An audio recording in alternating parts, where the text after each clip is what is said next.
My name is Margaret Ellis, and I'm 86 years old. I've been sitting here in this old chair by the window for hours now, watching the light fade outside. It's getting harder to get up these days, and I suppose that's why I'm finally talking about this. Not for anyone else, really. Just because the words have been there, waiting, all this time. We met when I was 22, at a dance hall in the summer of '59. He was tall, with that easy smile, and he worked at the mill like most men did back then. His name was Robert. We married quick, the way people did after the war years, thinking life would settle into something steady. I remember the house we bought, small but ours, with a garden out back where I'd plant flowers every spring. Roses mostly, red ones that bloomed fierce but wilted fast. The days blurred together after that. Children came. 2 boys, then a girl. Mornings were eggs on the stove, lunches packed, evenings with him coming home tired, smelling of sawdust. He'd sit at the table, quiet, eating what I made. I never asked much about his days. Work was work, I figured. He provided, and I kept the home. That's how it was. But there were these trips he took. Business, he said. The mill sent him to suppliers upstate, sometimes for a week at a time. I'd wave from the porch as he drove off, to the car kicking up dust on the gravel road.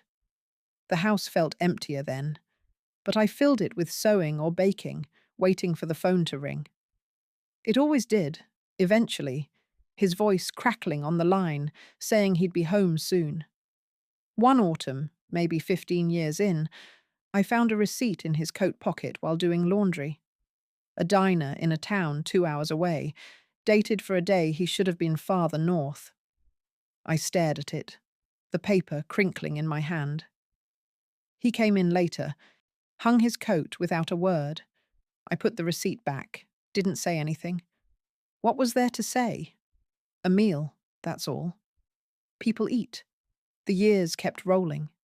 The kids grew, left home one by one. Our girl married young, like I did. The boys moved to the city for jobs. Robert and I, we aged in that house. His hair greyed, mine too. We'd sit on the porch some evenings, not talking much, just watching fireflies if it was summer. But those trips never stopped. Longer sometimes, much with excuses about new contracts or training. I remember a Christmas when he was gone again. The tree lights flickering alone in the living room, gifts wrapped under it. I sat there with a cup of tea, cooling in my hands. The phone rang late, him apologizing, saying weather delayed him. I said it was fine, hung up soft. That night, I dreamed of empty rooms, doors half open. It built slow, like dust gathering in corners you don't notice until it's thick. Little things. A woman's handkerchief in his glove compartment, perfume faint on a shirt collar. I'd wash it out, fold it away. Once, a letter came, addressed to him in handwriting I didn't know. I set it on the table, unopened.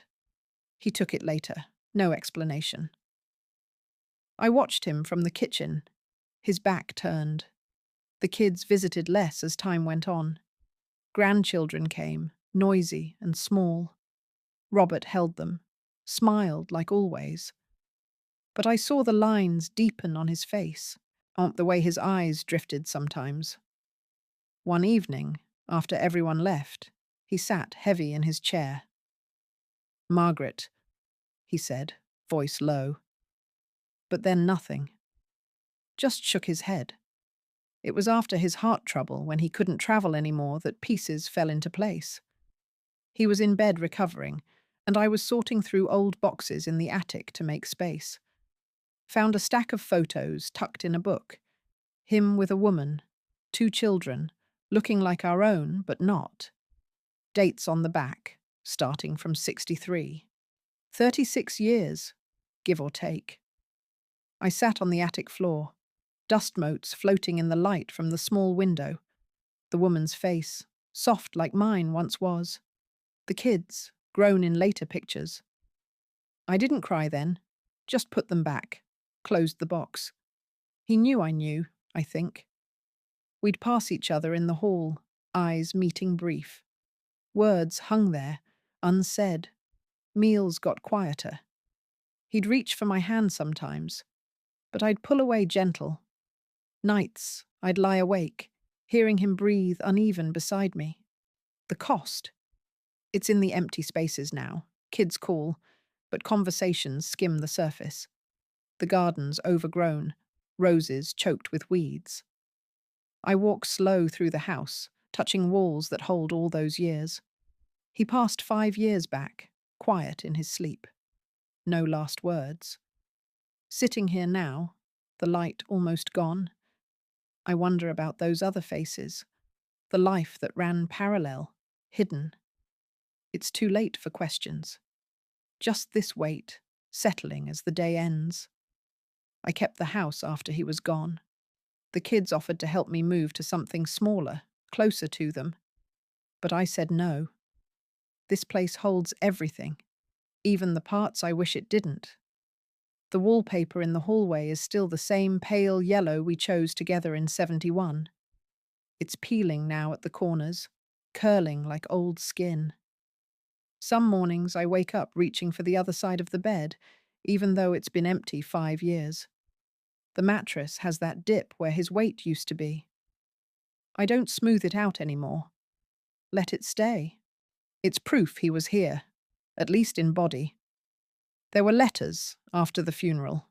Not many. One from a woman named Ellen.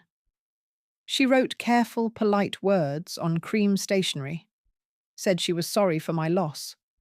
Mentioned the children, hers and his, how they were doing now. Grown, with families of their own. She didn't ask for anything.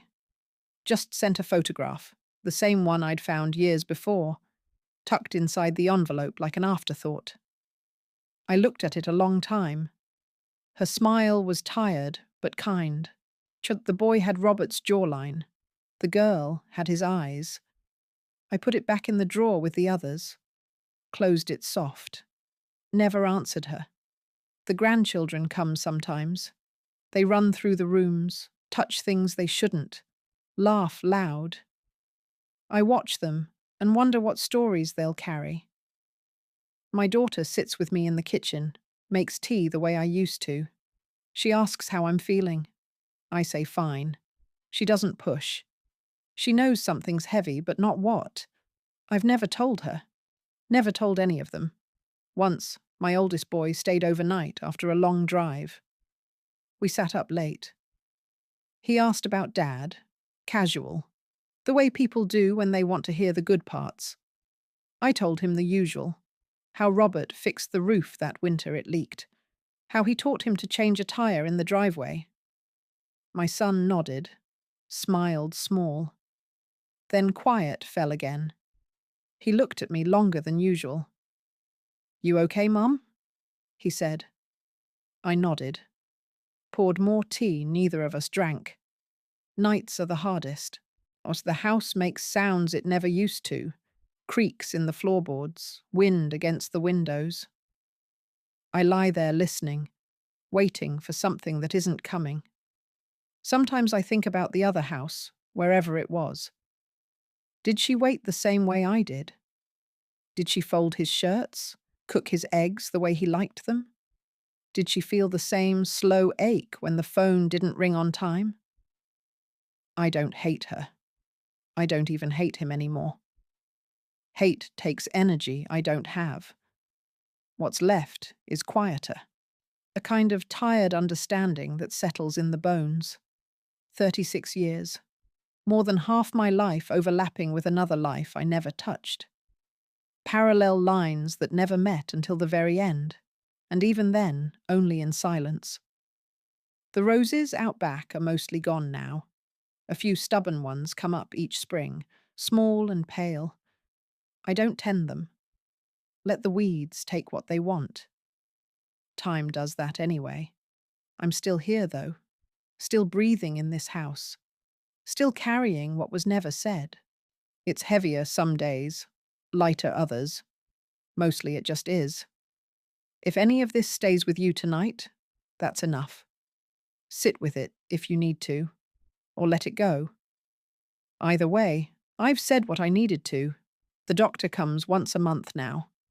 He listens to my heart, checks my blood pressure, writes things down on his little pad.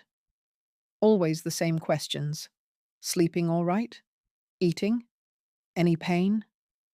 I give short answers. He nods, pats my hand, says I'm doing as well as can be expected. I don't tell him about the nights when the quiet gets too loud, or how sometimes I sit at the kitchen table staring at the chair Robert used to fill, waiting for him to walk in like nothing happened. Last week, my daughter brought soup. She heated it up, set it in front of me, sat across the table. She talked about her work, the kids' school, the new dog they got. Normal things. Then she went quiet, looked at me the way she does when she's trying to read something I won't say. "Mum," she said, "you ever think about selling this place?" I shook my head. She didn't argue. Just squeezed my hand before she left. I keep meaning to go through his things. His closet still has his shirts hanging, the ones I ironed for years. The sleeves are stiff now from disuse. I open the door sometimes, stand there breathing in what's left of the smell. Old wool, faint aftershave, dust. I touch a cuff, let it fall back. Close the door again. There's a box under the bed I never open. The photos, the letters, the little things I found over the years. A keychain from a place I've never been. A postcard with no writing on it, just a picture of a lake. I don't look anymore. Knowing they're there is enough. Like keeping a wound covered so it doesn't bleed fresh every day. I walk to the mailbox most afternoons if the weather's kind. The path is short, cracked concrete. Neighbours wave from porches. Mrs. Harlan across the street still asks how I'm holding up. I smile. Say fine. She lost her husband 2 winters ago. We don't talk about the details. Just nod like we understand the same language now. Sometimes I think about writing to Ellen. Not to accuse or forgive. Just to say I saw the pictures. That I know their names. That the children look healthy. But the pen stays in the drawer. What would it change? Words on paper don't undo decades. They don't bring back the evenings we sat in silence pretending everything was whole. The house feels smaller these days. Rooms I used to move through easily now take longer. I rest more. Sit by the window with the radio low. Old songs come on sometimes, ones we danced to when we were young. I close my eyes and see him holding out his hand, that crooked smile. For a second, it's only us, before the rest started. Then the song ends, and the room is quiet again. I don't know how many more springs I'll see. The roses might not come back at all next year. That's all right. Things fade. People too. What stays is this. 36 years of a life beside mine that I never walked into. A family I never met. A man who came home to me every night, except the nights he didn't. And me, still here, carrying both sides of the story alone. If you're still listening, thank you for staying this long. It means more than I can say.